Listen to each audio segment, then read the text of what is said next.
നമസ്കാരം. മോട്ടോർ വാഹന വകുപ്പുമായി ബന്ധപ്പെട്ട ചില അപ്ഡേറ്റ്സുകളാണ് ഈ വീഡിയോയിൽ പങ്കുവയ്ക്കുന്നത്. ഒന്നാമത്തെ കാര്യം, ഡ്രൈവിംഗ് ലൈസൻസ് പുതുക്കുന്നവർ ശ്രദ്ധിക്കാനുള്ളതാണ്. ഡ്രൈവിംഗ് ലൈസൻസിൻ്റെ കാലാവധി കഴിഞ്ഞാൽ 1 വർഷത്തിനകം തന്നെ അത് പുതുക്കിക്കൊള്ളണം. സാധാരണ നാട്ടിലുള്ളവരെ സംബന്ധിച്ചാണെങ്കിൽ അത് എടുത്തു പറയേണ്ട കാര്യമില്ല, അവരത് പുതുക്കിക്കൊള്ളും. പ്രവാസികളാണ് ഇക്കാര്യത്തിൽ സൂക്ഷിക്കേണ്ടത്. അങ്ങനെ ഡ്രൈവിംഗ് ലൈസൻസ് പുതുക്കാൻ വൈകിപ്പോയ ഒരു പ്രവാസിയുടെ അനുഭവം ഞാനിവിടെ പറയാം. ഡ്രൈവിംഗ് ലൈസൻസ് പുതുക്കേണ്ട സമയത്ത് ആളിവിടെ നാട്ടിലില്ലായിരുന്നു. ഉടനെ തന്നെ ലീവ് എടുത്ത് വരാമെന്നാണ് പ്രതീക്ഷിച്ചിരുന്നത്. പക്ഷേ ആ സമയത്താണ് കോവിഡ് വന്നത്. അത് കാരണം വരവ് മുടങ്ങി.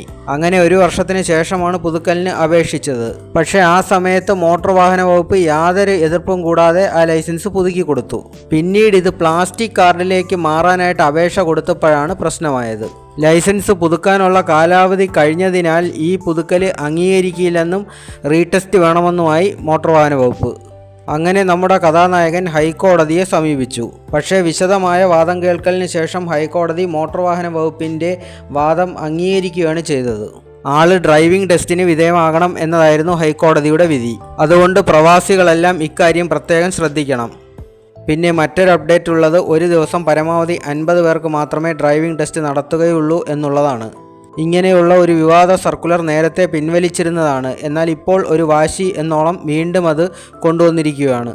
മോട്ടോർ വാഹന വകുപ്പിൽ ഇപ്പോൾ രാവിലെ ഒരു നിയമം, ഉച്ചയ്ക്ക് ഒരു നിയമം, രാത്രി ഒരു നിയമം എന്ന കണക്കിലാണ് കാര്യങ്ങളുടെ പോക്ക്. ഒരു കാര്യത്തെക്കുറിച്ച് ചോദിച്ചാൽ പല ഉദ്യോഗസ്ഥരും പല കണക്കിനാണ് മറുപടി നൽകുന്നത്. അതിൻ്റെ ഒരു ഉദാഹരണമാണ് ഗിയർ ഇല്ലാത്ത വാഹനങ്ങളിൽ ടെസ്റ്റ് നടത്താൻ പറ്റുമോ എന്നുള്ളത്. മുൻ മന്ത്രി ശ്രീ ആന്റണി രാജുവിൻ്റെ കാലത്ത് അത് അംഗീകരിച്ചിരുന്നു. എന്നാൽ ഇപ്പോൾ KB ഗണേഷ് കുമാർ വന്ന ശേഷം ടെസ്റ്റിന് ഗിയറുള്ള വാഹനം മാത്രമേ അംഗീകരിക്കുന്നുള്ളൂ.